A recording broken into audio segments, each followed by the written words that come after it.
आज का जो हमारा अध्याय होगा वो होगा आपका भूकंप। भूकंप एक बहुत महत्वपूर्ण आपका अध्याय है जिससे आपके प्रश्न बनते हैं। तो भूकंप किसे कहते हैं, सबसे पहले हम इसको समझते हैं, या भूकंप किसे कहा जाता है।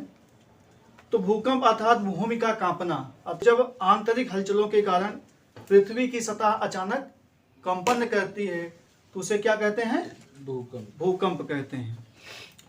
तो भूकंप से जो आपके सबसे महत्वपूर्ण प्रश्न बनने शुरू होते हैं, तो सबसे पहला प्रश्न आपका यही बनता है कि भूकंप का अध्ययन किसमें किया जाता है, ठीक है ना। तो पहला प्रश्न है भूकंप का अध्ययन किसके अंतर्गत होता है। सिस्मोग्राफ? नहीं भाई, सिस्मोग्राफ तो यंत्र है। भूकंप का अध्ययन किसके अंतर्गत होता है, तो भूकंप का जो अध्ययन होता है वो आपका होता है सिस्मोलॉजी के अंतर्गत। किसमें होता है, सिस्मोलॉजी। इसे आप बोलते हैं भूकंप विज्ञान। तो पहला प्रश्न हमारा यहीं से बनता है कि भूकंप का अध्ययन किसमें होता है, सिस्मोलॉजी में होता है। ठीक।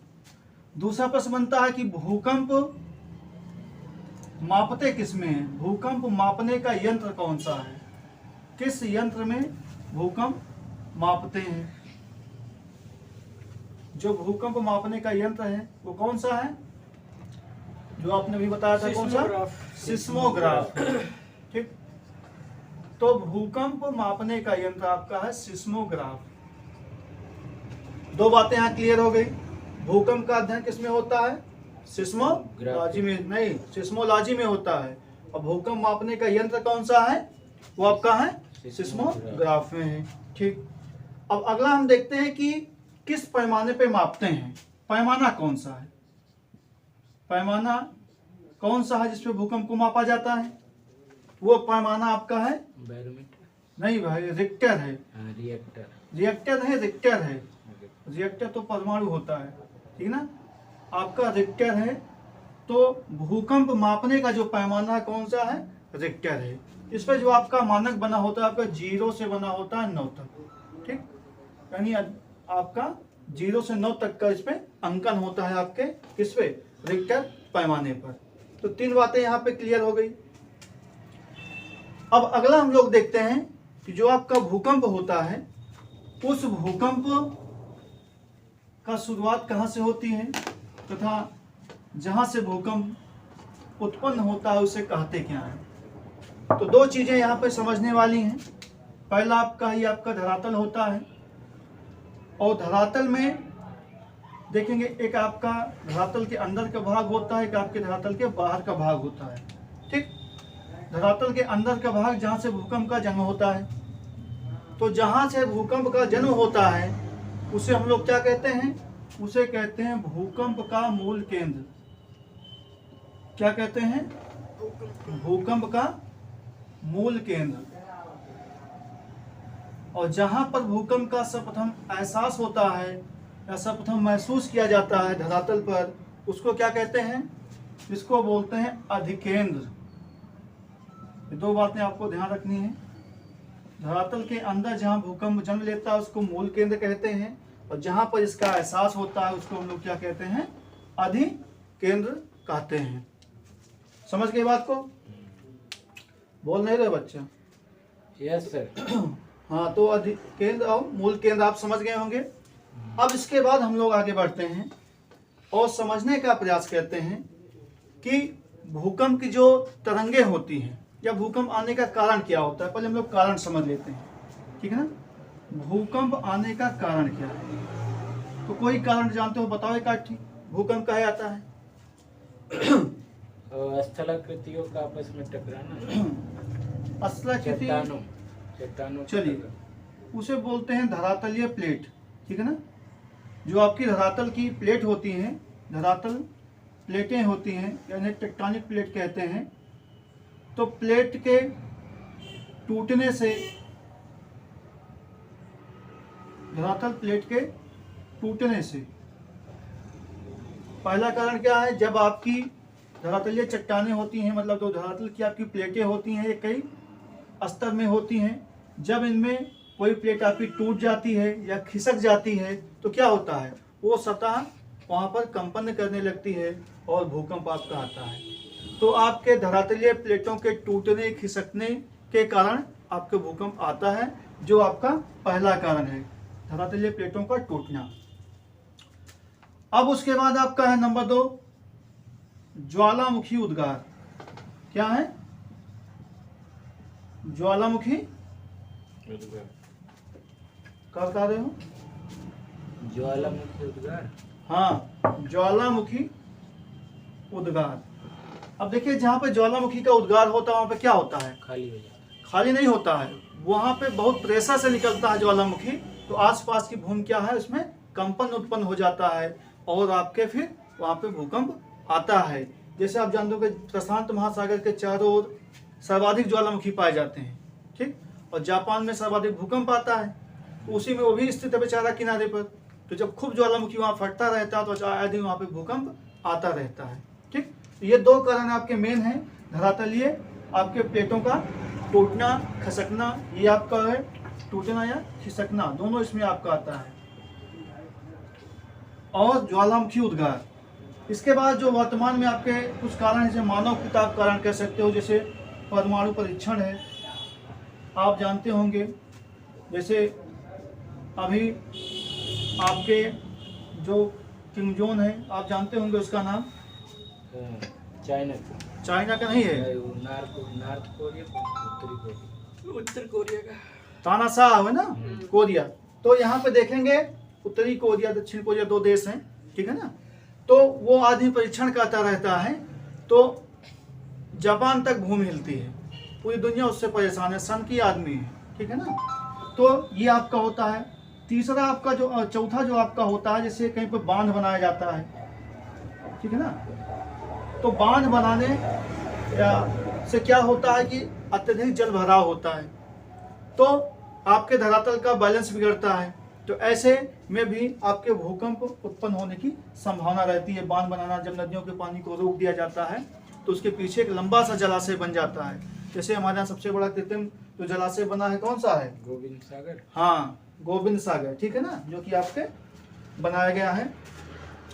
तो यहाँ पर देखेंगे तो ये आपके 4 प्रमुख कारण हैं जिससे आपका भूकंप आता है, ठीक। अब हम लोग आगे बढ़ते हैं।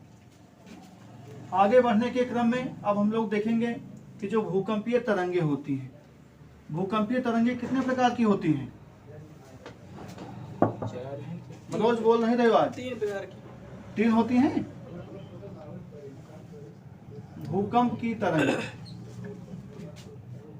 3 प्रकार की होती हैं, आप सही बता रहे हैं।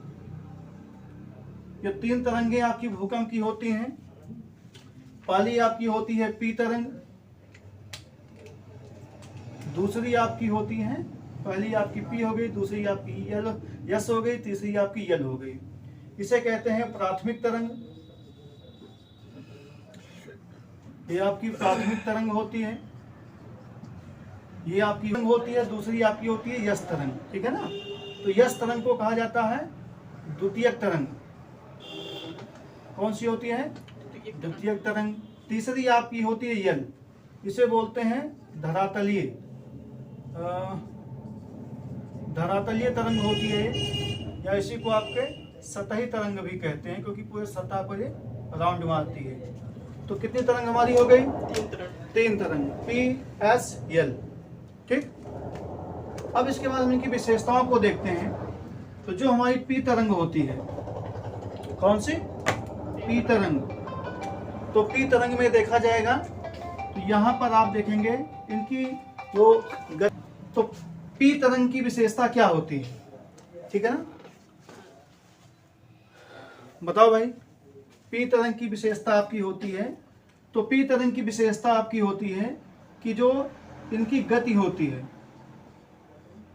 ये लगभग आपके 12 से 14 किलोमीटर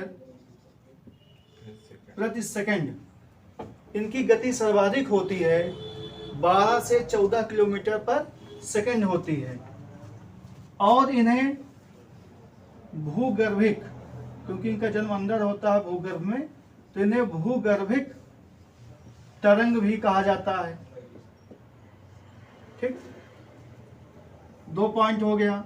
तीसरा पॉइंट आप देखेंगे तो जो ये तरंगे होती हैं ये आपके ध्वनि तरंगों के समान होती हैं। कैसे होती हैं? ध्वनि तरंग के समान। ये आपके ध्वनि तरंग के समान होती हैं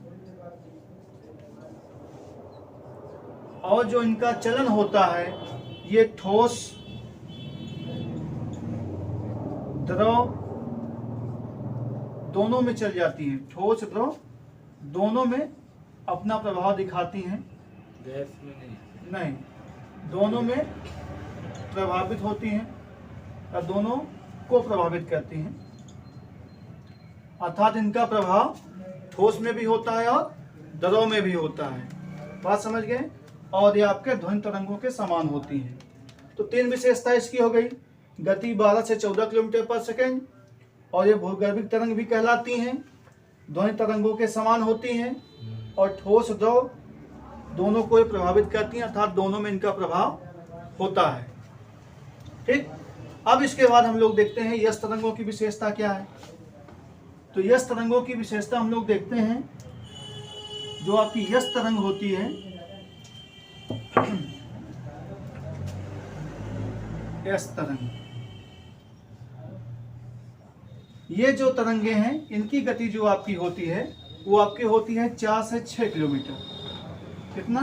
4 से 6 किलोमीटर प्रति सेकंड। 4 से 6 किलोमीटर पर सेकंड होती है। इनकी गति कितनी होती है? 4 से 6 किलोमीटर पर सेकंड होती है।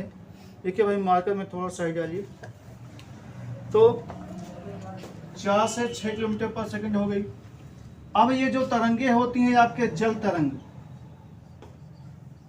जल तरंग एवं प्रकाश तरंग की भांति होती है। बात समझ गए? किसकी तरह होती हैं? जल तरंग एवं प्रकाश तरंग की तरह होती हैं। इनका जो प्रभाव होता है आपके ठोस एवं द्रव दोनों में नहीं होता है। इनका जो प्रभाव होता है, प्रभाव क्षेत्र है, वो आपके होता है कहाँ पर? और हम सही डाल लें भाई, हमारी मार्कर की सही खत्म हो गई है। तो ये आपके होती हैं जल तरंग एवं प्रकाश तरंगों की तरह होती हैं।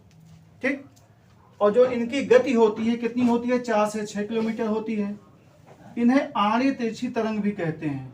क्या कहते हैं? आड़ी तरंग, क्योंकि जैसे ये द्रव भाग में पहुंचती हैं लड़खड़ाने लगती हैं और अपने मार्ग को ये त्याग देती हैं, इसीलिए इनको आड़ी तरंग भी कहा जाता है। द्वितीय तरंग या सेकेंडरी तरंग हो गई आपकी। अब इसके बाद हम लोग समझते हैं आपके यल को। यल का मतलब होता है लॉन्ग वेव्स। ठीक है ना? लॉन्ग वेव्स होती हैं क्योंकि ये लंबी दूरी तय करती हैं और पूरे धरातल का चक्कर मारती हैं या पूरे धरातल पर इनका प्रभाव होता है, इसीलिए। आइए इसके बाद हम लोग देखते हैं यल तरंगों के बारे में। तो यल तरंग आपकी तीसरी तरंग है और इसकी गति सबसे कम होती है। ठीक, इसकी जो गति होती है वो होती है आपकी 3 किलोमीटर प्रति सेकंड। हाँ, प्रति सेकंड होती है। सबसे ज्यादा किसकी होती है? पी की होती है और इसकी 3 होती है। इसे धरातलीय तरंग कहते हैं क्योंकि ये धरातल पर चलती हैं। Yes sir. और क्या कहा जा सकता है इनको?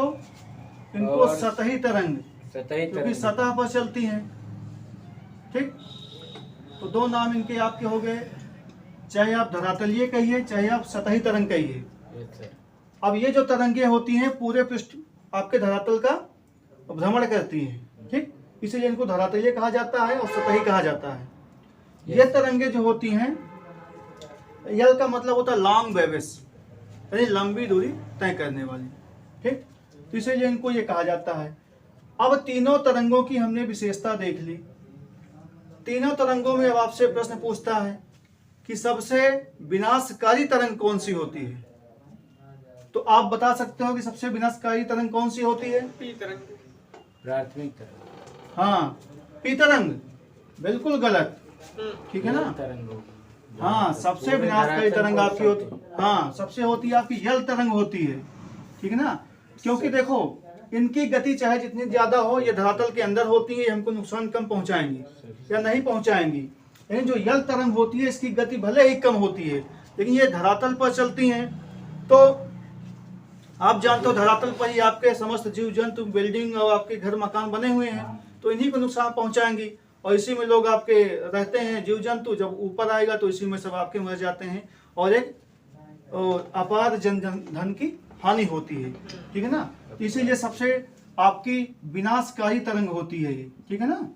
सबसे विनाशकारी तरंग कौन सी होती है आपकी? यल तरंग होती है।